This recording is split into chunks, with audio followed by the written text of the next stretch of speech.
Hello everybody, this is day 30 of Spreading God's Word by reading the Bible. Today we're on Genesis 30. When Rachel saw that she had not borne children to Jacob, she became envious of her sister. She said to Jacob, "Give me children or I shall die."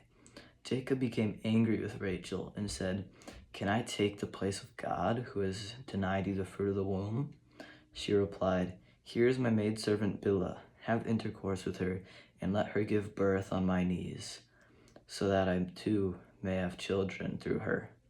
So she gave him her maidservant Bilhah as wife, and Jacob had intercourse with her. When Bilhah conceived and bore a son for Jacob, Rachel said, "God has vindicated me. Indeed, he has heeded my plea and given me a son." Therefore she named him Dan. Rachel's maidservant Bilhah conceived again and bore a second son for Jacob. And Rachel said, "I have wrestled strenuously with my sister, and I have prevailed." So she named him Naphtali. When Leah saw that she had ceased to bear children, she took her maidservant Zilpah and gave her to Jacob as wife. So Leah's maidservant Zilpah bore a son for Jacob. Leah then said, "What good luck!" So she named him Gad. Then Leah's maidservant Zilpah bore a second son to Jacob. And Leah said, "What good fortune, because woman will call me fortunate." So she named him Asher. One day during the wheat harvest, Reuben went out and came upon some mandrakes in the field, which he brought home to his mother Leah. Rachel said to Leah, "Please give me some of your son's mandrakes." Leah replied, "Was it not enough for you to take away my husband, that you must now take my son's mandrakes too?" Rachel answered, In that case, Jacob may lie with you tonight in exchange for your son's mandrakes."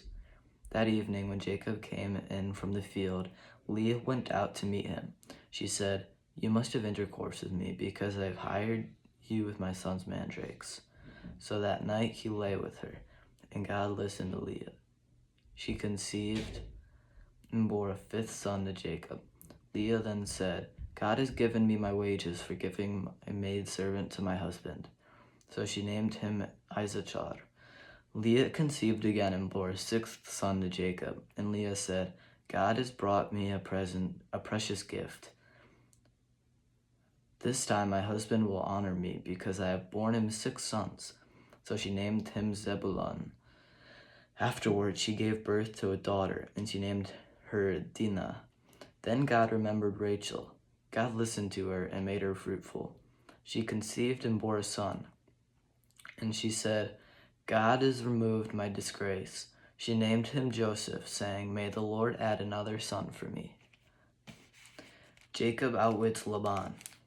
After Rachel gave birth to Joseph, Jacob said to Laban, "Allow me to go to my own region and land. Give me my wives and my children, for whom I served you, and let me go, for you know the service that I rendered you." Laban answered him, "If you will please, I have learned through divination that the Lord has blessed me because of you." He continued, "State the wages I owe you, and I will pay them."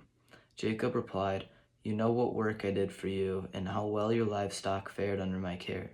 The little you had before I came has grown into an abundance, since the Lord has blessed you in my company. Now when can I do something for my own household as well?"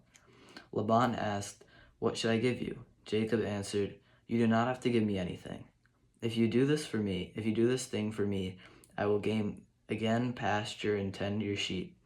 Let me go through your whole flock today and remove from it every dark animal among the lambs and every spotted or speckled one among the goats. These will be my wages. In the future, whenever you check on my wages, my honesty will testify for me. Any animal that is not speckled or spotted among the goats or dark among the lambs got into my possession by theft." Laban said, "Very well, let it be as you say." That same day Laban removed the streaked and spotted he-goats and all the speckled and spotted she-goats, all those with some white on them. as well as every dark lamb, and he put them in the care of his sons. Then he put a three days' journey between himself and Jacob, while Jacob was pasturing the rest of Laban's flock. Jacob, however, got some fresh shoots of poplar, almond, and plane trees, and he peeled white strips in them by laying bare the white core of the shoots. The shoots that had peeled he then set upright in the watering troughs, where the animals came to drink, so that they would be in front of them. When the animals were in heat, as they came to drink, she-goats mated by the shoots, and so they gave birth to streaked, speckled, and spotted young. The sheep, on the other hand, Jacob kept apart, and he made these animals faceless, streaked, or completely dark animals of Laban. Thus he produced flocks of his own, when he did not put with Laban's flock. Whenever the hardier animals were in heat, Jacob would set the shoots in the troughs in full view of these animals, so that they mated by the shoots. But with the weaker animals, he would not put the shoots there. So the feeble animals would go to Laban, but the hardy ones to Jacob. So the man grew exceedingly prosperous, and he owned large flocks, male and female servants, camels, and donkeys. Thanks for reading with me today.